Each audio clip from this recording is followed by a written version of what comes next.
Caravan Trade XP. What it does is it fixes a something that's broken or removed on purpose by the devs. So we have here on the information tab the trade, right? Get familiar with the most common goods in the marketplace, as well as the abilities spot defective goods or tell that you've been shortchanged in quantity. Basically helps you trade more effectively, gives you certain bonuses along the way. How to learn trade is when yourself make profit from trading, or, as it says here, operate caravans. And that S is very important. What it says here on how to learn how to get XP is you yourself make profit from trading, meaning you are yourself a caravan, or you operate caravans. Now, how am I supposed to get XP, right? Or how am I supposed to operate multiple caravans? I can't do it myself. I can't be in two places at the same time. And the game only gives you, from scratch, trade XP if you do your own trading. That's it. So how do I fix this? Is this wrong, or are the mechanics wrong? And in my view, the mechanics are wrong, because if you own a caravan, right, you get some XP back. So I believe this is correct. Operate caravans, multiple. Therefore, the mod Caravan Trade XP, what it does is give you a percentage. In my case, I lowered it to 10%. 10% of the profits of any caravan are converted to XP for you. That's what it does. It converts, or it the total amount of XP that normal caravans normally generate for the caravan leader.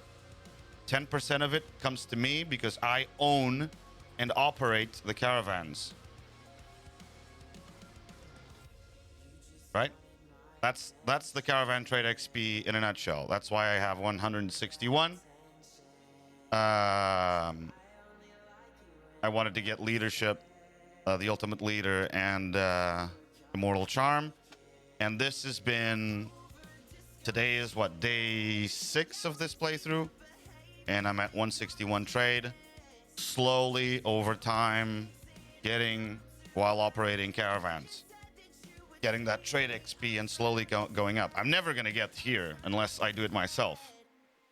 Everything has a price. It's never gonna happen, right? It's just too slow. I have the setting done even lower to 10%. So I'm never gonna get everything as a price. But, you know, over time, it does give you a little bit, like in a while, if I eventually get to this one, it gives me caravans return 5,000 gold when destroyed, for example. So it's a little bonus to have for operating caravans. Without the mod, how could one make XP with caravans? By being yourself, trading yourself, and the other caravans are doing their thing and they don't give you XP. This mod fixes that, in my opinion, which is broken. Because here it says operate caravans. So if the game tells me I get XP by operating caravans, multiple caravans, and I cannot be in two places at once, then the game is referring to owning multiple caravans and them doing what they do, trading across the world. And since the game says that I should get XP for that, and it doesn't give me XP for that, this mod, which didn't make it, it's available in Nexus mods for download, gives you a little bit of trade XP. You can set it for more or less. I set it for less. This gives you a little bit of trade XP every time a caravan does a successful trade, because it says caravans. That's it. If it didn't say this, if it just said make profit from trading, hands up, wouldn't do it. It says how to learn trade is operate caravans. So if it says that, then I need to get that trade XP. And this mod fixes it. There you go. Does that satisfy for the Caravan Trade XP one? Because the other one's a little bit more complicated. Yes? Okay. So IG is the improved garrisons mod. What it does is it gives you a lot of options regarding how you manage your garrisons, training troops, etc. So, let me skip this music. Improved garrisons mod basically allows you to have more control and less control at the same time. In the traditional game, how you get a garrison is you have to go to the city, drop off troops, go get more guys, drop them off in the city, go recruit more by yourself. So you are yourself the recruiter, you are yourself the trainer, you have to do all of these things. And this is just stupid, in my opinion. Because if there was in history one lord, an owner of a castle or a city that did all of this shit by himself, he didn't have time to do anything else. There is no way in history a lord would be responsible for doing this much crap all the time, micromanaging every little step of the way. So what this does is give you a little bit more freedom. You don't have to do all these petty little tasks yourself, but it also comes at a cost, as it did back in the day, right? So here you can get an overview of the basic information of your settlements. And for each settlement, you can set individually, or you can transfer to multiple ones. So let's see Pencanog, for example. What? Uh-oh. That's wrong. I just spotted something that's wrong. Don't recruit prisoners, motherfucker. Thank you. Okay, let's go back. Thank you. This allowed me to fix something. So, recruitment tab. When the garrison gets below its settings, which is a little bit forward, it generates a recruiter. And this recruiter is going to run around like in the old days. He's going to have an escort.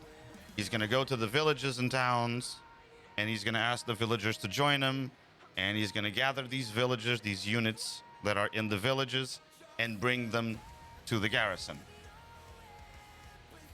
You can set a recruitment amount, so every time he goes out, he brings 50 units. And you pay. It's not free. It doesn't go there and bring it back. The same way, if I did it, that I would go and pay for those units to come and join my army, the same cost is applied. The only difference is now it's realistic. It's not the Lord himself that goes from village to village. It is a recruiter, an officer with an escort that goes from village to village recruiting. You can set it for vanilla. You can do all. You have the information, everything. So, then you have the training. Once the recruiter brings them home, you have your training. I have mine set for max tier 4 troops. And you can work your template manager here, where you can create several templates for different scenarios, different castles, or for castles or cities, or different cultures like I do. And in this template, what the game is going to do is, in the castles, there was a guy responsible for the training of the troops, right? Of the garrison. And what that guy does in here is the recruits that come from the recruiter, he trains them slowly, very slowly, but it trains them according to your template of what you want to have available as a garrison in your castle. Then, when the garrison is there, and here it is, we can check the garrison for Penkanok, for example. I have 31 levy crossbowmen, 55 spearmen, 55 landing, 50 landing crossbowmen, yada yada yada, all the way down. It does have a lot more than what it should, so I have to fix that as well. But anyway, it has recruited troops, upgraded troops, keeps you informed. Your cost per week on this, in this case, it's not costing me anything because they're not doing anything. Then you can set guards. These guards, like in any castle, should form patrols by themselves. An officer is in charge of patrols, grabs a few units, goes out, runs around the countryside, through the villages, finds bandits and takes them out, whatever, brings them back. And you can give orders to these guards, to these patrols. You can tell them to patrol where they are.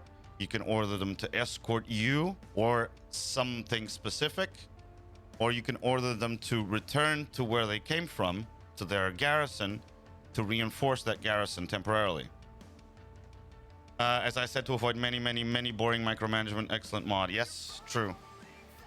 Also, when a village is under attack, it automatically creates a guard party to defend that village, which is obvious for historical reasons, right? The Lord is away on something.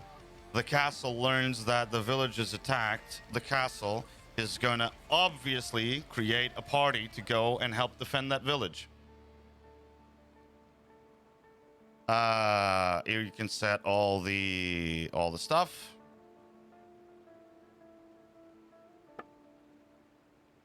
You can transfer troops from castle to castle, castle to city, whatever. And then you have management, where you have an overview of your settlements. And loyalty-wise, prosperity, food, you can get a good idea on everything. And you can copy it to other places. So it's excellent because not only is it more realistic,